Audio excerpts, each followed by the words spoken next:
Hello, and welcome to another Fear the Walking Dead video. Today we'll be reviewing Fear the Walking Dead Season 7, Episode 14, Divine Presence.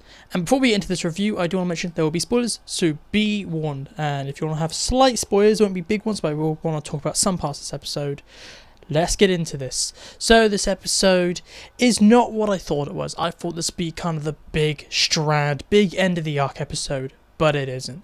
This episode is still good though. I was expecting it to be a bigger episode because we normally don't get arcs lasting this long. So me going into this episode expecting that to be the end of the arc, it is not.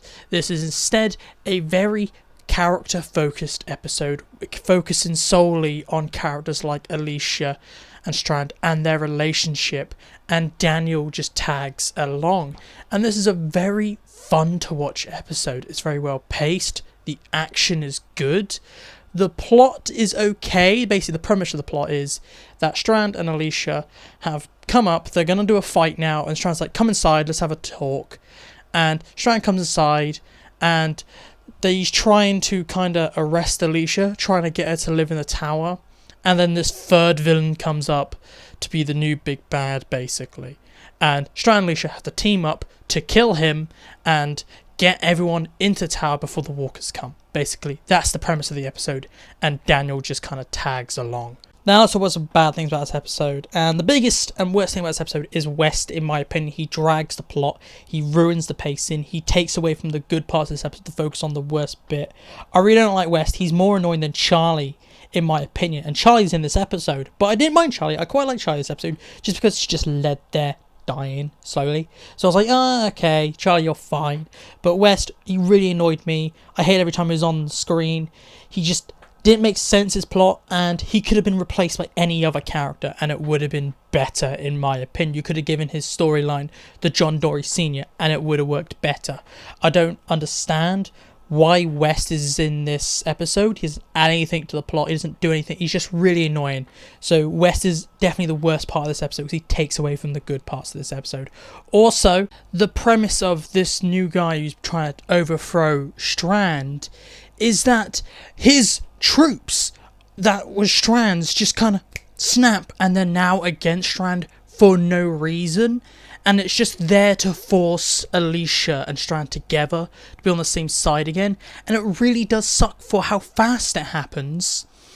And a little side note, we go through quite a few floors of the tower and it just feels very empty, and there's like whenever we see combat it's just one or two guys attacking Strand and Alicia and Daniel, and you're like, why? It's just really annoying how fast Strand got overthrown and how sudden it was. It was just bam, the guys don't like him anymore, and you're like, what? Okay, I think it would have worked better if Howard was still alive and Howard took the Strand, you're in a bare place, hun, role, and instead they gave it to someone else, and it just didn't really work. I just didn't like it. It's just a few little tweaks I would make, and it would have been to keep Howard alive longer. For this point, it would have made more sense for Howard to be the person to overthrow Strand, not this other guy. I'm not going to say who they are because I don't want to spoil it, but it happens quite early on in the episode, and when you see it, you're like, it's just a massive sigh of like, oh great, come on, really? And it's just so annoying, and I really hate it. But once you get past that annoying bit of just really bad writing, this really sudden moment, the episode does get really good in part. I would have to say the best part of this episode is not the action or the pacing, because both of those are pretty solid this episode, and this is a 100% story episode, no filler whatsoever. The best part is the acting, because Carmen Domingo, the actor for Strand, is given his A game this episode, and he really gives his all, and he's really trying to put all his emotions into Strand, because this is a very deep dive into Strand's character and his motivations. I mean, find his motivations is that he loves Alicia, like he sees Alicia as family, and that's kind of his biggest driver. This episode is very family orientated, with Strand looking to look after his daughter, or surrogate daughter, Alicia, and Daniel looking for his dead daughter. So you have those kind of polar opposites of Daniel and Strand this episode. They could have done more of that, I feel, and it would have been more interesting to do more of that, but they didn't, because they kind of dropped Daniel halfway through this episode. I felt like you could have done more with Daniel to have that polar opposite thing, but they didn't. They had one big cool scene where you had Alicia not very well laying on a hospital bed and Charlie laying on a hospital bed, and then you had that conflict between Daniel and Strand, both looking for and trying to save their surrogate daughters. And I thought that was really cool. This has a very good theme of family in this episode. Other than Strand being the best part of this episode, Daniel really helped carry this episode by kind of being the Daniel we loved from season 1 to 3, the Daniel that would just kill everybody and just be this one-man army. I really liked how when Strand and Alicia had to band together because they're under attack now, they immediately went down to get Daniel because he's the ace in the hole. And I didn't like how he somehow managed to get into the tower. It made no sense there. But once he was in the tower, just forget how he got in. It was great. We had Daniel just going up, just taking people out. And I really like how kind of we had Strand use the ability to be like, okay, I'm just going to go along with this lie. And he just goes, Ophelia's on the top floor. However, I feel like that should have gone to a bigger moment. It kind of did the point where they got to Charlie instead. And I expected more from Daniel, I'm going to have to say. I expected a bigger thing when he realised that Strand lied, Luciana lied, and everyone lied to him. No, he just kind of fizzled out, really. I expected a big explosion of Daniel, but no, he just kind of fizzled out to, oh, Ophelia's not around. Looks like Charlie will do. It was a nice scene in the moment, but in previous episodes they kind of set up maybe having this big Daniel moment with episode 11 saying, oh, this lie could break me. But no, really didn't. Daniel just was like, yeah, you lied to me, and that was it. So thinking about it from a whole season standpoint, Daniel just kind of was pointless with this build-up of maybe Daniel's going to break and maybe kill Luciana or something like that. No, he just goes up to Luciana at the end of this episode and goes, you lied to me, and that was it. So that was really annoying to see this kind of big tease of maybe Daniel, it will they not, and just, nope, Daniel's going to do nothing. He just kind of accepted Charlie and just moved on. I expected maybe more like of a big explosion with Luciana at the end. No, it's just like, you lied to me, Luciana. I just didn't like that. Maybe it would have helped if Luciana was in this with Daniel and we had maybe kind of a 2 plot and then had that big scene where we had that kind of family moment where Strand and Daniel were looking at the surrogate daughters. That would have been cool, but that should have been later on in the episode. If I had to write this episode, I would have put that later on. Had 2 plots, Strand and Alicia, Daniel and Luciana. They meet up in the infirmary and then we get that scene. That was how I would have done it. But once Daniel was kind of dipped, we do get some big wins in this episode because we get some amazing Strand, amazing Alicia, and an amazing death.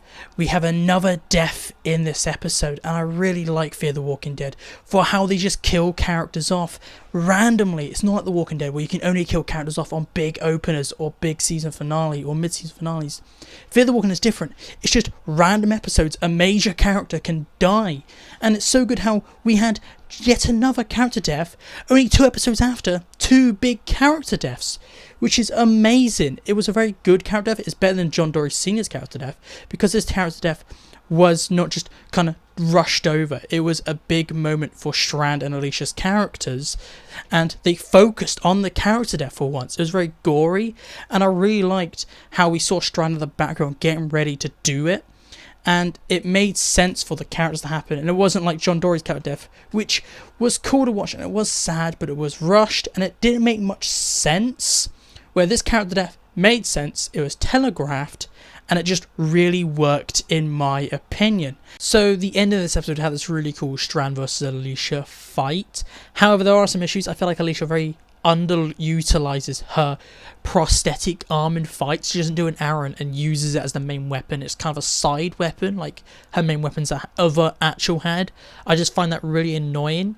It was kind of clunky in some fights. I don't know how Alicia got her arm stuck a few times, and you could see how I didn't like how the fight was working, where they were somehow knocking things over so they could destroy the lighthouse on the tower. I just felt that was quite stupid. It just very clunky the fight was. And Strand's flip at the end of the episode didn't really make sense with this episode setting him up to being, okay, I'm doing everything for Alicia, to him and Alicia back together. Strand flips, but wait, I don't want to do this again.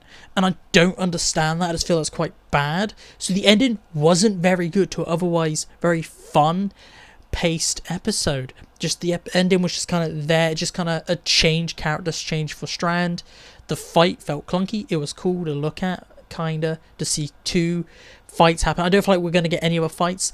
And the ending with just kind of Alicia collapsing to looking at next week's episode. I'm kind of confused how this episode ends up and how next week connects, because in next week it could be It's All a Dream episode with Alicia. I hope it's not, but we'll come to that bridge next review. But the ending wasn't very good in my opinion. I also do want to talk about the weird issues with the writing. The writing's not very good at some points. Because, so the lighthouse, I just got this when we were watching it. So I always thought the lighthouse might make a noise, that's why the walkers come in. However, no, the lighthouse is silent. The lighthouse light just sends a beacon of light out. However, the issue is, if that's meant to be the main reason that walkers are drawn to this thing, like flies to a light, well, that shouldn't work, because in The Walking Dead they confirmed walkers are blind. They can only hear and smell you. They only have 2 senses. So how can a light draw in walkers? It's really an issue of season 7 as a whole, because there have been some issues where the writers haven't actually watched The Walking Dead, so they don't know the continuity and they don't know the lore behind The Walking Dead. Like in episode 4 or 3, John Dory Sr. gets scratched by a walker and he's fine, but in season 1 of The Walking Dead they confirmed a scratch can turn you. So it's really annoying to see another issue of the writing where they forget walkers are blind and they cannot be attracted by light, it's only sound or smell. So that kind of annoyed me. Maybe if they had a noise machine up there it would have made more sense. So if you just forget that fact that walkers are blind, you can enjoy the episode more. It's just such a small critique. Now, I do want to talk about the season kind of overall, because I feel like this episode is the end of Strand villain arc. With them kind of having this new guy coming in, overthrown Strand, becoming the new villain, and then Strand having a team up with Alicia, even though they fight at the end. I don't think they're going to re-disconnect them and make them like go to war again. It really sucked. Just because Alicia and Strand only had one fight, and that was in this episode. The war started on episode 8, nothing happened to episode 14, and then it ended with Strand being overthrown. It really sucked, because Strand didn't really do much. They never really committed to making Strand the villain, and he just got overthrown, which is just really bad. I just really didn't like Strand as the villain. The arc wasn't very good, in my opinion, and I don't think they're going to continue it from now on. I feel like next episode will be a dream episode, which will suck just because of how this episode ends. I don't think next episode is going to work too well. I think next episode is going to be very disjointed, and episode 16 might be dealing with the walkers stuck outside the tower, so it'd be them escaping the tower. That's how I feel like is going to happen in the last 2 episodes, and that's what I feel like they're going to be about. So they're not going to continue the Strand arc. So the Strand arc ended this episode, and it was bad. As an overall arc, he wasn't a very good villain, and this is definitely one of the worst villains we've ever got in the Walking Dead universe, in my opinion. Now let's move on to my 1 sentence, 1 word overall review. And this episode is very well paced. It's 100% story. There is no filler, and I would say this is the best episode in season 7B, just because there's no filler, and it's very good action, sometimes slightly clunky, but if we got action, we have heartfelt character development. It's a very fun to watch episode. There's no like kind of spectacular looks in this episode. It is all set within the tower. Luciana would have fit in this episode, in my opinion. Please tell me down below if you agree. They could have crammed her in or not. There are some slight issues with West, but the character death is amazing in this episode. There is a great character death in this episode, so that kind of makes up with some of the issues in this episode. So I would have to say this is maybe a really good episode. I would have to say it's a really good episode. There are some really bad writing issues in this episode, but you just turn off your brain and just enjoy it as random entertainment that's not meant to make sense. It is fun to watch, and it's a really good episode.